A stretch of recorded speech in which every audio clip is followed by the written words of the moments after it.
तपाईको high power छ, सायद तपाईले यो गल्ती गरेको हुन सक्छ। आजको भिडियो चाहिँ विशेष गरी हाई पावर हुनेहरूको लागि। गल्ती नम्बर 1, केवल सस्तो र पातलो लेन्स रोज्नु। धेरैले भन्नुहुन्छ मलाई सबैभन्दा पातलो लेन्स चाहिन्छ, तर हाई इन्डेक्स मात्र भएर भिजन राम्रो हुन्छ भन्ने हुँदैन। लेन्सको डिजाइन र अप्टिकल गुणस्तर पनि उत्तिकै महत्त्वपूर्ण हुन्छ। गल्ती नम्बर 2, ठुलो फ्रेम रोज्नु। हाई पावरमा ठुलो फ्रेम रोज्नु भयो भने लेन्सको किनारा एकदमै बाक्लो देखिन्छ र चस्मा लगाउँदा पनि भारी र राम्रो पनि देखिँदैन। त्यसैले फ्रेम मिडियम र सानो साइजको फ्रेम भयो भने बेस्ट अप्सन हुन्छ।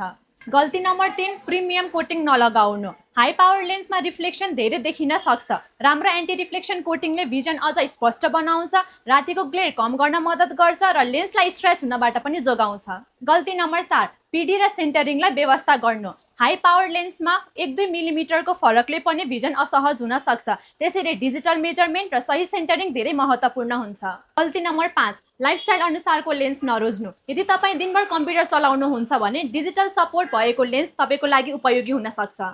यदि तपाईँ धेरै ड्राइभ गर्नुहुन्छ भने त्यस अनुसारको लेन्स डिजाइन विचार गर्न सकिन्छ। यदि तपाईँ धेरै घाममा बस्नुहुन्छ भने फोटोक्रोमिक लेन्स तपाईँको लागि राम्रो विकल्प हुन सक्छ। हाई पावर भएको मतलब केवल बाक्लो लेन्स छैन। सही फ्रेम, सही लेन्स डिजाइन, सही कोटिङ, सही मेजरमेन्ट, उत्कृष्ट भिजन। त्यसैले आइबोडी स्टोरमा हामी प्रत्येक हाई पावर ग्राहकको आवश्यकता अनुसार सही लेन्स र उपयुक्त समाधान सिफारिस गर्छौँ।